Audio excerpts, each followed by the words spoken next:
네, 안녕하세요. 주식은 역시 끼리끼리세의 끼리씨입니다. 안녕하세요, 여러분들. 힘든 장이 계속 이어지고 있습니다. 그래서 많은 기분들이 아마도 좀 지치시지 않았을까라는 생각이 드는데요. 저 길이 또 계좌를 보면은 진짜 야, 이거 뭐라고 할 말이 없다. 이게 정답인 것 같습니다. 뭐 어떻게 말해야 될지도 모르겠네요. 아마도 많은 기분들의 계좌 상태는 그렇게 좋지만은 않을 텐데, 그래도 또 언젠가는 증시는 상승할 텐데, 그때 많은 수익을 얻기 위해서는 지금 공부를 해야겠죠. 오늘은 빠르게 핵심만 보고 끝내보도록 하겠습니다. 매주 일요일마다 돌아오는 그 시간입니다. 매주 기릿과 함께 같이 공부하시죠. 렛츠 기릿!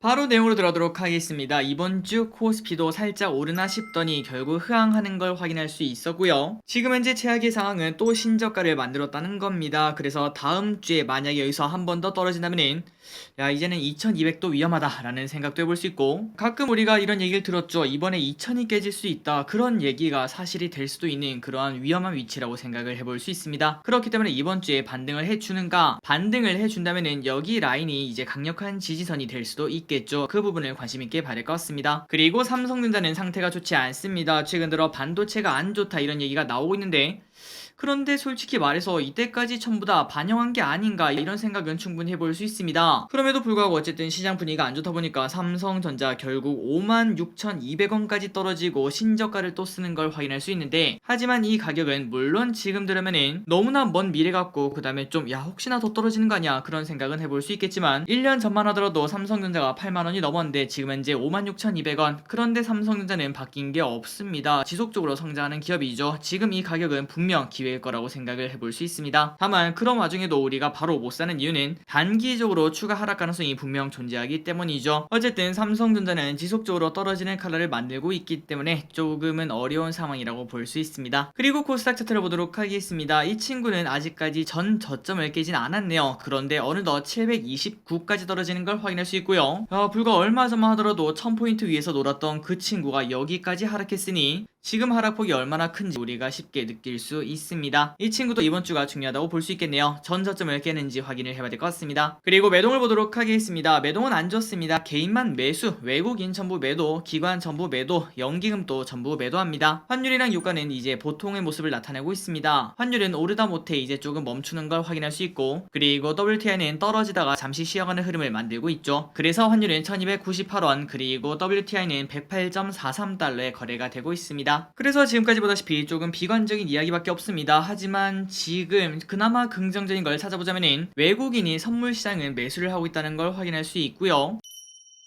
그리고 플러스 옵션을 봐도 콜옵션입니다. 최근 한 달간 지속적으로 파란색이 늘어나는 걸 확인할 수 있죠. 그러나 그 반면 풋옵션을 보시면은 외국인의 지속적인 매도세가 현재 나타나고 있기 때문에, 일단 이걸 봤을 때는 외국인은 증시가 오르면은 이제 선물옵션 시장에서 돈을 버는 구조가 되어 있는 걸 확인할 수 있습니다. 그렇기 때문에 물론 이게 100%는 아니겠지만 이러한 포션을 잡고 있는 게 외국인이 조금 급격하게 증시를 반등시켜주지 않을까라는 생각은 해볼 수 있겠네요. 그리고 기분들이 아시다시피 최근 들어 1% 2% 떨어지는 게 거의 예산일인데, 그때 당시에 외국인의 매도를 보면은 그렇게 많이 매도하진 않습니다. 많아봐야 3천억 그 정도죠. 그 말인즉슨 지금 현재 증시는 아예 힘이 없다는 건데, 만약에 외국인이 조금 큰 폭의 현물 매수가 들어온다면은 증시는 빠르게 급반등할 가능성이 매우 높다고 볼 수 있습니다. 그리고 금요일날 미국 증시는 상승 마감했습니다. 전부 다 1% 상승으로 마감이 되었고, 그리고 더 중요한 거는 장중에는 나스닥이 무려 1% 정도 하락하고 있었는데 플러스 1%로 마감되었다는 거는 장중 변동이 2% 정도 있었다는 거겠죠. 그 부분은 긍정적이라고 볼 수 있습니다. 그래서 나스닥은 이렇게 아래 꼬리를 다는 걸 체크할 수 있고, 그리고 아직까지는 전저점을 깨지 않았기 때문에 다음 주에 이 친구가 또 어떤 식으로 흘러가는지, 여기에 따라서 지금 현재 전 세계 증시가 한 번 더 바닥을 깨느냐 아니면 이제는 바닥을 쳤느냐 이거를 결정시킨다고 볼 수 있습니다. 다만 그 와중에 필라델피아 반도체 지수는 조금 좋지 않았습니다. 마이너스 3.8%나 하락했는데요. 나스닥이 1% 올랐는데 이 친구는 이만큼 빠졌다는 거는 다른 친구는 그만큼 많이 올랐다는 거고, 그리고 한국은 반도체 산업 비중이 조금 큰 걸 확인할 수 있는데, 필라델피아 반도지수가 이렇게 안 좋으니까 월요일날 증시도 그렇게 밝지만은 않겠구나라는 걸 생각은 해볼 수 있습니다. 그리고 비트코인을 보자면은 일요일 점심 기준으로 현재 큰 변동이 없는 걸 확인할 수 있고, 지난번에 크게 떨어진 이후 바닥권을 다지는 걸 확인할 수 있습니다. 그렇기 때문에 코스피는 0.5% 이 정도 상승 출발하지 않을까 예상을 해볼 수 있습니다. 그래서 이번 주 증시 전망을 보고 이제 넘어가도록 하겠습니다. 경기 침체 불안감이 갈수록 커지고 있습니다. 이번 주도 예측이 의미가 없는 최악의 하락장이 나오는데요. 그렇기 이렇게 우리는 버틸 수밖에 없고, 다만 실적 시즌이 시작하는데 실적이 나오는 기업들은 귀하다고 볼 수 있겠죠. 그 주식을 빠르게 공부해볼 필요가 있다고 볼 수 있습니다. 그리고 이번 주에는 FOMC 의사로 금요일에는 6월 고용 보고서가 나오는데 이 두 개가 진짜 중요하다고 볼 수 있고, 그리고 대망의 지표는 13일 내에 발표되는 CPI, 요 녀석이기에 많은 게 달려있다고 볼 수 있겠죠. 그때까지는 예측이 무의미한 변동성이 큰 장이 계속 이어질 걸 예상을 해볼 수 있습니다. 다음입니다. 이번 주 연기금 외국인의 픽을 보도록 하겠습니다. 자, 이번 주에 이렇게 장이 안 좋았고, 그리고 연기금은 열심히 매도를 했는데 그 와중에 무엇을 샀나 봤더니 셀트리온,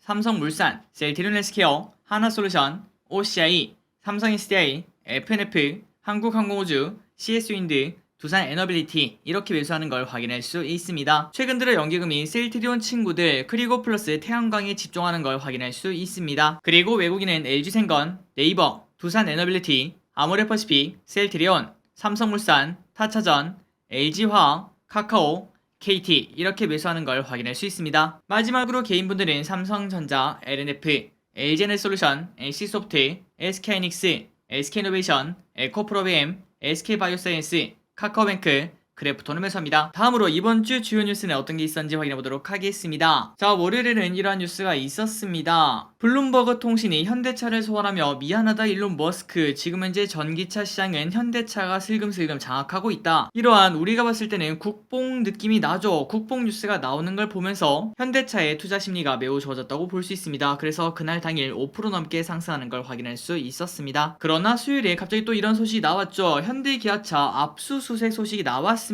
한국은 아니라 독일에서 시작을 했다고 하는데요. 그 이유는 바로 배기가스를 조작한 혐의를 받는다고 하는데, 그러다 보니까 이틀 전 상승을 반납하는 모습을 나타냈습니다. 그리고 LG엔솔에도 나쁜 소식이 나왔습니다. 투자를 재검토한다 이런 소식이 나오면서 2차 전지가 진짜 박살이 나버렸어요. 단 3일 만에 거의 10%씩 전부 다 빠진 것 같은데, 얼마 전에 2차 전지가 신고가를 낸 바 있었기 때문에 충격은 조금 더 큰 것 같습니다. 그리고 목요일부터 이러한 소식이 나왔습니다. 윤 대통령이 역사상 처음으로 나토에 참여한다 이런 소식이 나오면서, 하지만 여기서 중국의 반발이 나오기 시작했죠. 그러다 보니까 중국 소비주가 목금 이틀 연속 빠지는 걸 확인할 수 있었고, 그리고 우리가 지속적으로 여기에 관련된 기업은 한 번 더 고민을 해야 되는 그런 상황이 펼쳐질 것 같습니다. 다음으로 삼성전자가 드디어 3나노 양산을 시작을 했다고 합니다. TSMC보다 한 발 먼저 앞서 나갔기 때문에 의미가 있다고 하는데요. 다만 앞으로 고객사를 얼마나 확보하는가, 이게 중요하다고 볼 수 있겠죠. 좋은 결과 있었으면 좋겠습니다. 그리고 반도체가 안 좋은 뉴스가 바로 이겁니다. 마이크론 실적 부진 예고. 그러다 보니까 다른 반도체 기업들도 전부 다 나쁘겠구나 이런 생각이 나오면서 필라델피아 반도체 지수가 깨지고 한국장도 나쁘다고 볼 수 있겠죠. 마지막으로 이런 소식도 나왔습니다.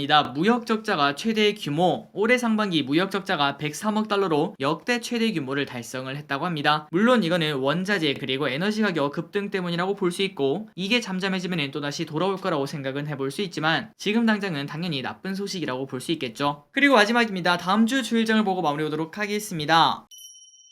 월요일은 미국 증시 휴장, 우크라이나 재건 회의가 열린다고 합니다. 우크라이나 재건 관련주가 어떤 흐름을 나타낼지 관심있게 보시면 좋을 것 같고, 위너가 컴백을 한다고 합니다. 다음으로 수요일에는 FOMC 의사록이 공개가 되며 중요하다고 볼 수 있겠죠. 고위 당정대 회의가 열린다고 합니다. 물가 등 민생 안정 대책과 규제개혁 관련 입법 정책 등이 논의가 된다고 합니다. 그리고 미국 6월 서비스 PMI, 6월 ISM 비주업 지수가 발표가 된다고 합니다. 다음으로 목요일에는 과학기술 정보통신부 장관 이동 3사 CEO 간담회가 있다고 합니다. 5G 활성화 방안과 5G 중간 요금제 출시 등이 논의가 된다고 합니다. 그리고 금요일 이것도 중요하겠죠. 미국 6월 고용 동향 보고서가 발표가 되며, 다음으로 에스파가 컴백을 한다고 합니다. SM 주식을 관심있게 봐야겠죠. 다음으로 하이브의 일본 오디션인 N 오디션 더 하울링이 첫 방송된다고 합니다. 공식 유튜브 채널에서 확인이 가능하다고 합니다. 자, 여기까지 정리를 해보도록 하겠습니다. 기분들 이렇게 달력을 확인하시면 될 것 같고, 맨 아래는 보이에서도 있고, 그 다음에 증시 일정, 청약 일정도 있으니까 여러분들이 스크린샷 찍으시면은 한 주의 요약을 한 번에 볼 수 있을 것 같습니다. 3초 뒤에 넘어가도록 할게요.